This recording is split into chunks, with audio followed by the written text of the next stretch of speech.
चुनावी गर्मी के बीच देहरादून का मौसम सुहाना हो गया। सुबह आसमान में काले बादल छाए रहे, लेकिन अचानक बारिश हुई तो गर्मी से राहत का एहसास हुआ। भारी बारिश ने देहरादून की सड़कों पर पानी भर दिया, तो वहीं चुनावी जनसभाओं पर भी इसका असर दिखाई दिया।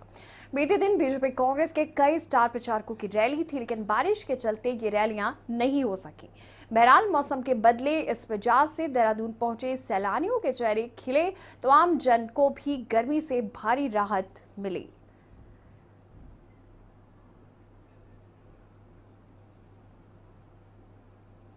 बदलते मौसम का असर चुनावी जनसभा पर भी देखने को मिला।